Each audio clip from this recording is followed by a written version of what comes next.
কেউ যাবে না, ওটা প্রশাসনের কাজ, কেউ ওইদিকে যাবে না, অনুরোধ করছি।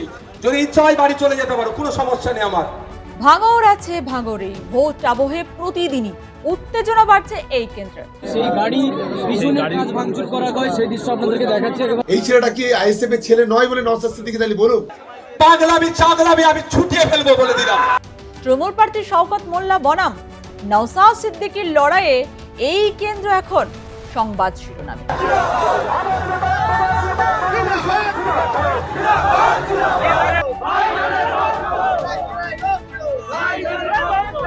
অনেকেই বলছেন টাফ ফাইট হতে চলেছে এই কেন্দ্রে। তাই কি শক্তি পরীক্ষার বহর ভাঙরে? বেজায় চটেছেন ভাইজান তথা নওশাদ সিদ্দিকী। কি এমন হলো যে তিনি এইভাবে মেজাজ হারালেন? আমি বলছি এখানকার চার্জে কে আছে তার সাথে একটু কথা বলতে চাইছি। কে বড় বাবু ছোট বাবু চিনি না, তার সাথে কথা বলতে চাইছি। সত্যি সামনে আনতে পুলিশকে 10 মিনিট সময় বেঁধে দিলেন নওশাদ সিদ্দিকী। কি এমন সত্যি যা জানতে মাত্র 10 মিনিটের সময় বেঁধে দিলেন তিনি? আপনি আমাকে 10 মিনিট টাইম দেব। 10 মিনিটের মধ্যে যদি খুঁজে বার না করতে পারেন কি করতে হয় আমিও দেখাবো। প্রবল সবুজ ঝড়েও ভাঙর হাতছাড়া হয় রাজ্যের শাসক দলের। রাজনীতির ময়দানে নেমে ঠিক 5 বছর আগে প্রথম নির্বাচনী বিশ্লেষকদের তাক লাগিয়ে দিয়েছিলেন নওশাদ সিদ্দিকী। এক কথায় তৃণমূলের গড় নামে পরিচিত দক্ষিণ 24 পরগনার ভাঙরে 2021 সালের বিধানসভা নির্বাচনে প্রার্থী হয়ে প্রথম লড়াই তৃণমূলের হাত থেকে ছিনিয়ে নিয়েছিলেন ভাঙর আসন। আর এবারের নির্বাচনেও সেই একই কেন্দ্র থেকে আইএসএফ এর প্রার্থী হয়েছেন নওশাদ সিদ্দিকী। তবে এবারের লড়াই বেশ কিছুটা হলেও কঠিন মনে করছেন বিশেষজ্ঞরা, কারণ এবারে তার বিরুদ্ধে লড়াইয়ে তৃণমূলের পোর খাওয়া নেতা শওকত মোল্লা। এছাড়াও ভাঙড়ে এবার প্রার্থী দিয়েছে হুমায়ুন কবিরের আম জনতা উন্নয়ন পার্টিও। এবারের লড়াই হবে বেশ জোরদার, কিন্তু লড়াই নিয়ে আত্মবিশ্বাসী আইএসএফ প্রার্থী ও বিধায়ক নওশাদ সিদ্দিকী। নওশাদ সিদ্দিকীর দাবি এবারে মানুষ নাকি মনস্থির করে নিয়েছে ভাঙড়ে কোনো নটোরিয়াস ক্রিমিনালকে বা কোনো বোমা বাঁধা লোককে জেতাবে না। নির্বাচন একেবারে সামনে, ফলে প্রচারও তুঙ্গে। শুধু নিজের নয়, দলের একাধিক প্রার্থীর হয়ে প্রচার করছেন ভাঙড়ের আইএসএফ প্রার্থী। একই সঙ্গে ভাঙড় নিয়েও অঙ্ক কষছেন নওশাদ সিদ্দিকী।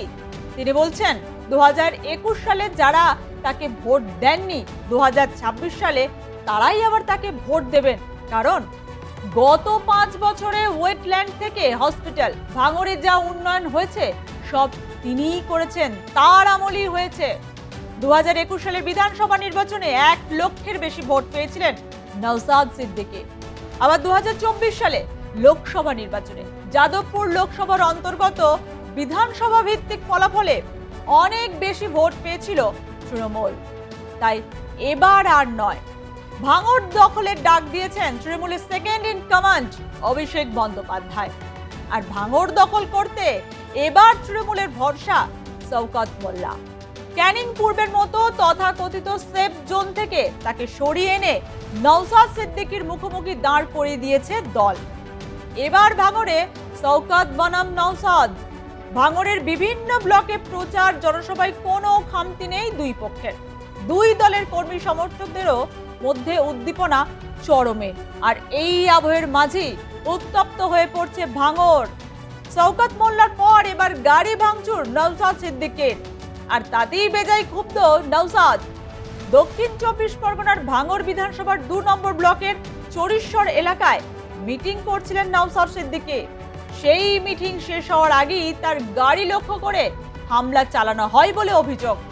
নওশাদের অভিযোগ, এলাকাকে অশান্ত করতেই এই ঘটনা হচ্ছে। এর পিছনে তৃণমূল আশ্রিত দুষ্কৃতীরাই আছে বলে দাবি তাঁর।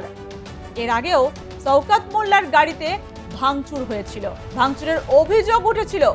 পোলের হাটে তৃণমূল বিধায়ক শওকত মোল্লার গাড়ি লক্ষ্য করে হামলা হয়। খায়রুল ইসলাম সহ অনেকে মার খেয়েছিলেন। অভিযোগের তীর যায় আইএসএফ এর দিকে। তখন বিধায়ক নওশাদ সিদ্দিকী বলেছিলেন জনরোষের কারণেই এই হামলা, আইএসএফ জড়িত নয় বলেও দাবি করেন নওশাদ। এবার যেন উল্টে গেল ছবিটা। একইভাবে হামলা চলল নওশাদ সিদ্দিকীর গাড়িতে। ভাঙড়ের ভাগ্য কি আদৌ বদলাবে, নাকি আইএসএফ এর প্রতি আস্থা রাখবে ভাঙড়বাসী? নওশাদের মতে 2021 সালের বিধানসভা নির্বাচনে লড়াই যতটা কঠিন ছিল, এবার পরিস্থিতি তার থেকে অনেকটাই আলাদা। নওশাদের কথায় এবার লড়াই নাকি অনেক সহজ। 2021-এর আগে আইএসএফ ছিল না, 2021-এর পর থেকে আইএসএফ এসছে। 21 থেকে 2021-এ বিজেপি তৃণমূলের বাইনারি করেছিল, এনআরসি সিএ করে দেশ থেকে তাড়িয়ে দেবে বলেছিল। আমাদের কমরেড এবং আইএসএফ এর নেতৃত্বরা সেভাবে বুথে পৌঁছে মানুষকে এটা আমরা কাউন্টার করে উঠতে পারিনি। মিডিয়ার একটা হেভি অংশ যারা কর্পোরেট দ্বারা পরিচালিত, তারা এই প্রোপাগান্ডাকে চালিয়েছিল। ফলে আইএসএফ লেফট ফ্রন্টে যে ভোট ছিল, বিজেপিকে আটকানোর জন্য তৃণমূলের পক্ষে গিয়েছিল, অনেক ক্ষেত্রে দেখা গিয়েছে, এবং আমাদের ভোট পার্সেন্টেজ কমেছে।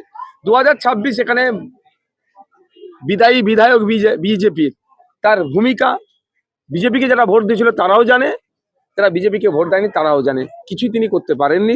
তো শুধু সেটা নয়, যে একজন বিধায়ক হিসাবে যে ভূমিকা রাখা দরকার তিনি সম্পূর্ণরূপে ব্যর্থ হয়েছেন। কয়েকবার ধমকেছে চমকেছে কয়েকজনকে, সেই ভিডিও ভাইরাল করে নিজেকে এস্টাবলিশ করতে চেয়েছে। এটা 2026 বাংলার মানুষ বুঝতে পেরে গিয়েছে যে বিজেপি তৃণমূল আলাদা নয়, সুতরাং একটা বিকল্পের দরকার। বিকল্পটা হচ্ছে বামপন্থী আইএসএফ। পিছিয়ে নেই শওকত মোল্লাও, তিনিও জবাব দিতে ময়দানে। চলছে প্রচার, তার দাবি এবার ভাঙড় তৃণমূলের পক্ষে রায় দেবে। এই ছবিটা একটু ভালো করে দেখে নিন। এই ছেলেটা নওশাদ সিদ্দিকীর সঙ্গে আছে।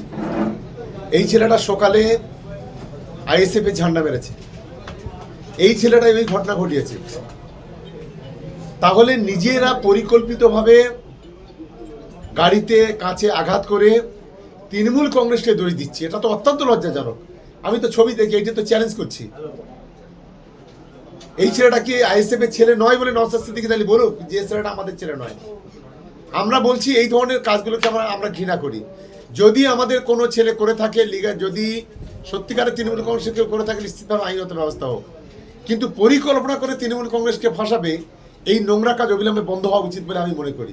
আজকে ঘটনার জন্য পুরো প্রি প্ল্যানিং ছিল, কারণ বেওতাট অনেক অস্তিত্ব নেই, ওদের অস্তিত্ব নেই। অন ক্যামেরা তো বলছি আমি, অস্তিত্ব নেই। ভাড়া করা কিছু লোক নিয়ে এসে আর দু চারটে আসতে পাইতে ডেকে নে, এই ধরনের একটা প্রবকাণ্ডা তৈরি করে তৃণমূল কংগ্রেসকে দোষারোপ করা, এটা কাপুরুষের কাজ বলে আমি অন্তত মনে করছি।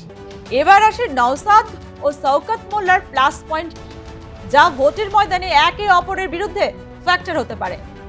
রাজনৈতিক বিশ্লেষকদের মতে নওশাদ সিদ্দিকী তিনি বর্তমানের বিধায়ক এবং এলাকায় নিজের প্রভাব বজায় রেখেছেন।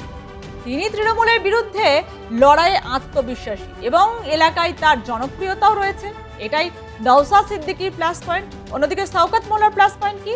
শওকত মোল্লা তৃণমূলের পক্ষ থেকে ভাঙড়ের দায়িত্ব সামলাচ্ছেন অনেকদিন থেকে এবং এলাকাটি নিজের দখলে রাখতে তিনি বদ্ধপরিকর। আরাবুলের পর শওকত মোল্লার হাতেই ছিল ভাঙড়ের রাশ তৃণমূলের পক্ষ থেকে। তাই তৃণমূলের পক্ষ থেকে নওশাদকে বহিরাগত বলেও নিশানা করা হচ্ছে। তবে প্রশ্নটা উঠেছে যেখানে, সেটা হচ্ছে যে কোনো কেন্দ্রে শাসক বিরোধী লড়াই থাকবেই, কিন্তু অশান্তির পরিবেশ যেন তৈরি না হয়। তবে আইএসএফ বনাম তৃণমূলের লড়াইয়ে ভাঙড়ের পরিস্থিতি যেভাবে দিন দিন উত্তপ্ত হচ্ছে, তাতে করে অনেকেই আতঙ্কে ভুগছেন। ভাঙড়বাসীর দাবি ভোটে যাতে অশান্তি না হয় এখানে।